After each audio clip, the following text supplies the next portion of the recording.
Hey, this is Mike Robbins. Thanks so much for joining me for this episode of the podcast. I hope you're doing well. You, your family, your team, everyone around you.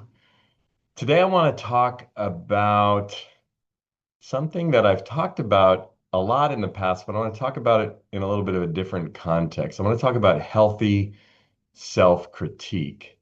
And I was listening over the weekend to an episode of the Oprah podcast, and she had Father Richard Rohr on, who's an amazing um, spiritual teacher, theologian, author, philosopher, really fascinating, um, wise, sort of mystic, if you will. Maybe you're familiar with Richard Rohr. If you're not, check him out. He's written many, many books, including The Second Half of Life and others. He has a new book out, which is why he was talking to Oprah, but he was talking about positive self-criticism. And when he said it, my initial reaction was like, wait, what? It almost sounds like an oxymoron or a bit of a paradox, positive self-criticism. But he was talking about it in the context of the country and groups and organizations, but also individuals, that if we're going to grow, if we're going to change, if we're going to evolve, it's essential that we have a healthy sense of positive self-criticism, meaning looking at ourselves and being able to critique ourselves in a positive way. And the more I thought about it over the last couple of days, I realized, wait, what does it really look like or mean to critique ourselves in a healthy way? And, a lot of my work, especially in the early days when I was really focused primarily on appreciation, and then I expanded some of my work into both authenticity and then self-compassion. I've talked a lot over the years. If you've read my blog or you've read my books or you've followed this show for, the last almost decade, I talk a lot about self-criticism and how I can be really critical of myself. Many of us can be really critical of ourselves, be harsh, be, you know, just mean to ourselves, that little gremlin voice, that little, inner critic, whatever we want to call it. And I've spent a lot of my life, and I still do grapple with that self-criticism, that inner critic, that, I don't think I've ever really thought about healthy self-critique specifically. But as I was thinking about this again in the last couple of days, I think there's a bit of a continuum here. And for myself, and maybe you can relate to this, like I tend to go to one extreme or the other as it relates to how I relate to myself and sometimes life in general. Like on the one extreme, I can be incredibly self-critical and harsh and mean to myself, and it's never good enough, and that's not good enough, and you screwed this up, and what about this? And I mean, all on and on and on, like relentless, mean, nasty, critical, on and on. It's that, perfection demand. It's that constantly looking for what's wrong and, comparing myself to others and thinking that I don't measure up or finding every flaw, every issue. And again, I think as human beings, we can go there. And I think the more aware we are of that, the more mindful we are, the more we can pull ourselves back from the brink of that real nasty self-criticism, self-sabotage, self-loathing, self-hatred, because that doesn't serve us ever.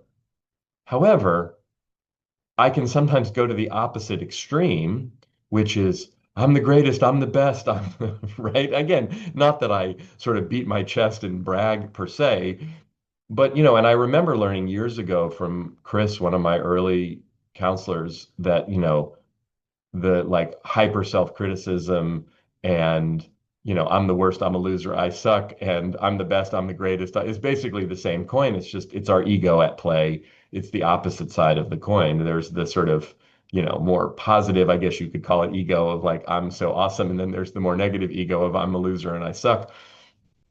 But in reality, again, not that there aren't times when we do something that really does suck, or not that there aren't times that we do something that really is awesome. Like those extremes aren't usually based in reality or very helpful or healthy. And it's kind of bringing it in a bit from the extreme to a more grounded, mature place, right? That, yes, absolutely, it's super important for us to believe in ourselves, be kind to ourselves, appreciate ourselves, celebrate ourselves, validate ourselves, love ourselves, know that we're good and strong and capable and aware and, human, and part of loving and appreciating ourselves is having compassion for ourselves when we make mistakes, when we fall short, when we get scared, when we're not sure how to do something, or we do things that we regret, or we say things we wish we hadn't have said.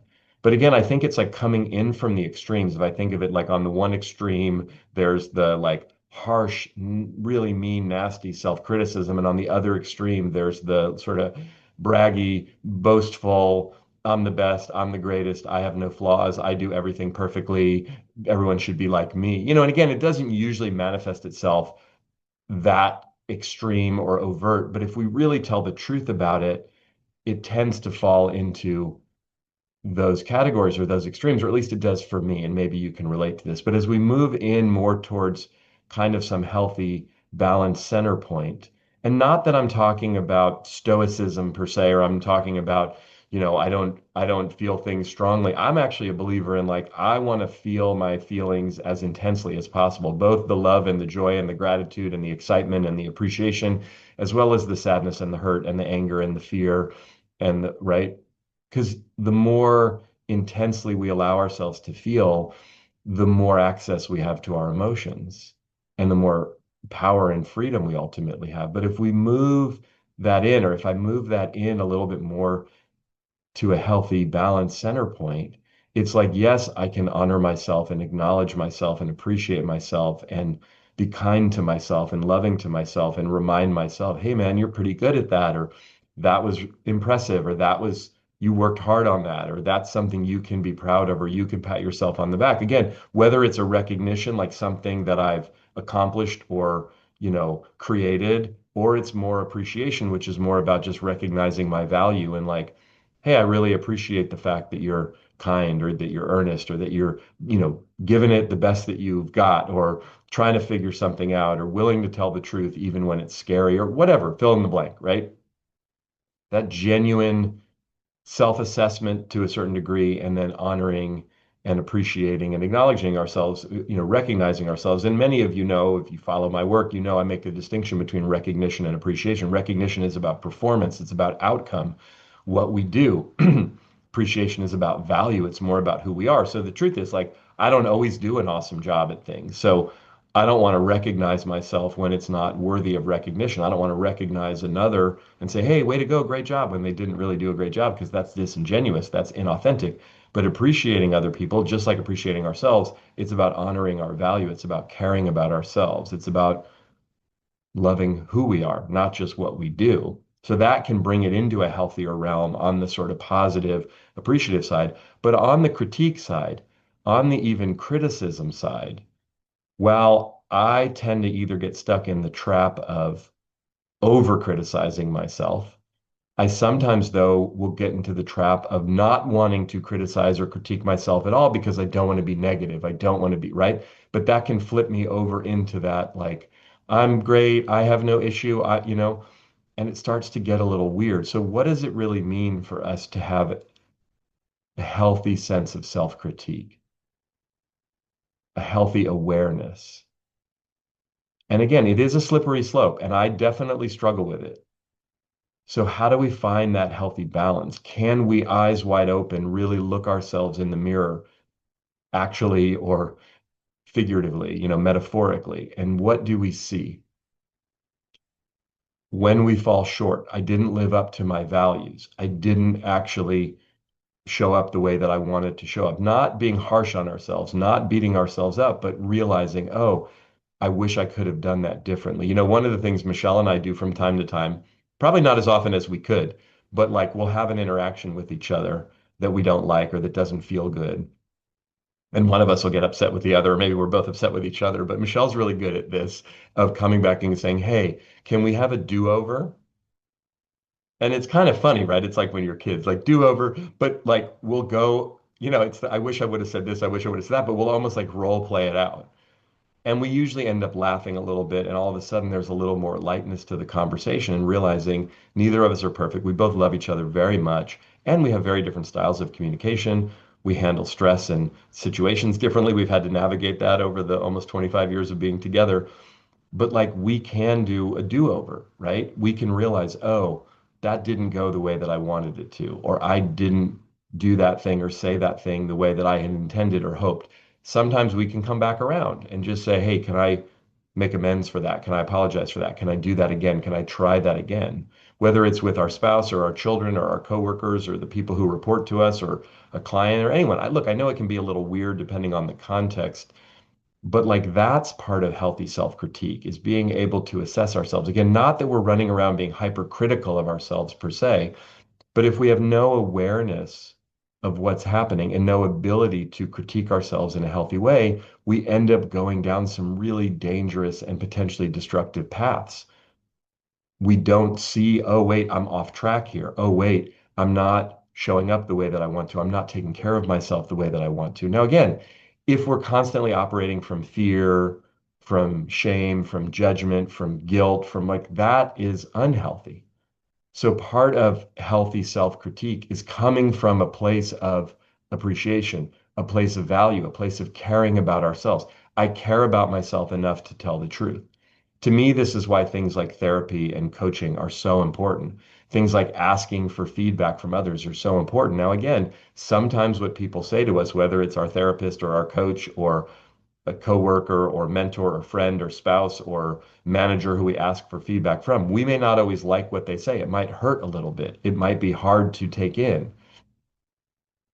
But as my friend Bronkar likes to say, he often says, I'm coachable from the right people. If we pick the right people around us who we trust, again, the right therapist, the right coach, the right mentor or mentors, friends, family members, coworkers. Now, in some cases, we don't always get to pick everybody who's around us, but we can pick who we ask for feedback from. But we need those feedback moments. We need that reality check, if you will, because otherwise, again, not that we're going to do weird and crazy things necessarily, but like I can't always see myself in space, if that makes sense, right? As people often say, like even Michael Jordan had a coach, right? He happened to have a great coach in Phil Jackson when he was with the Bulls, but like greatest basketball player of all time, most people agree, although some people might say LeBron or Kareem, but that's a different podcast.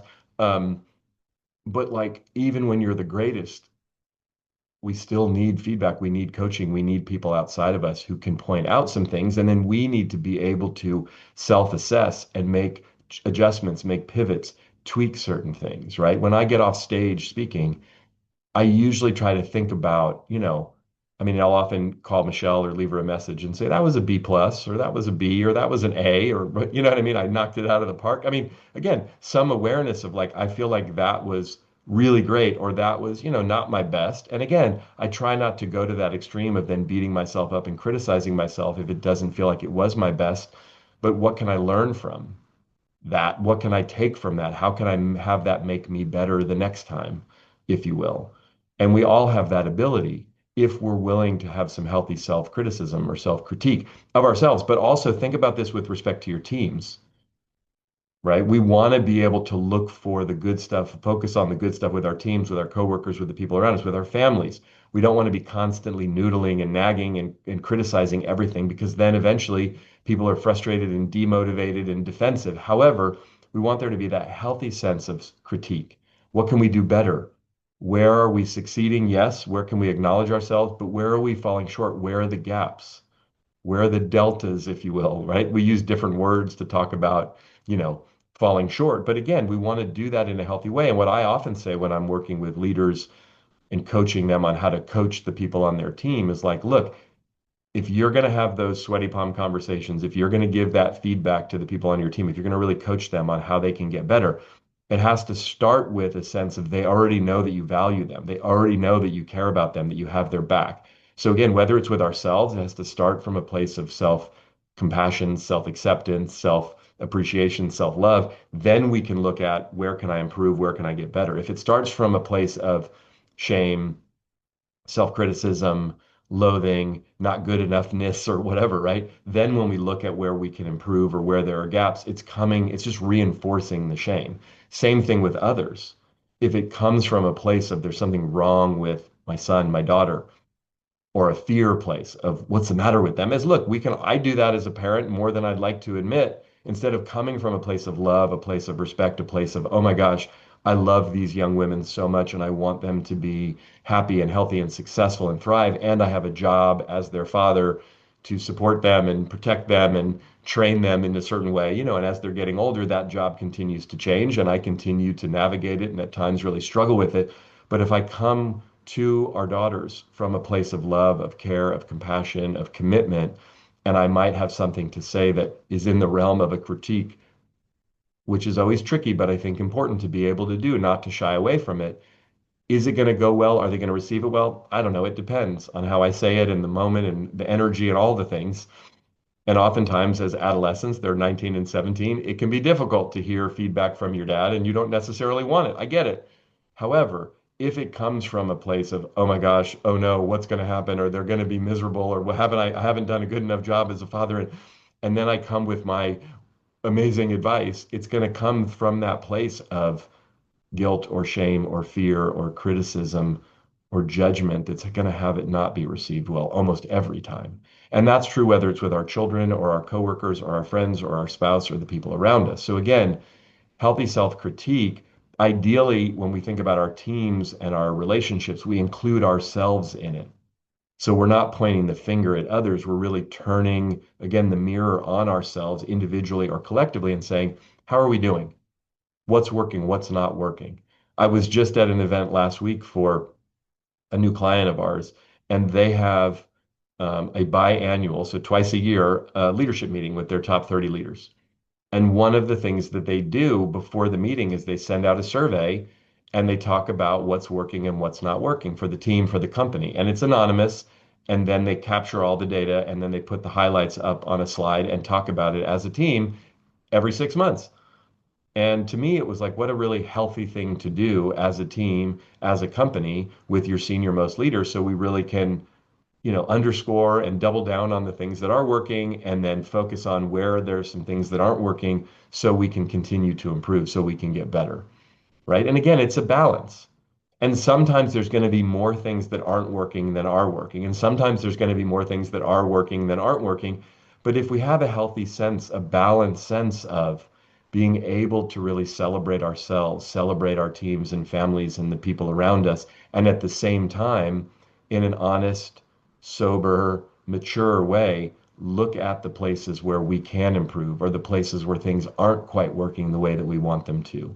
As long as we don't take it to that extreme where we add the judgment and the shame and the ridicule and the on and on and on, that then can bring us down and keep us stuck, it ends up being really healthy.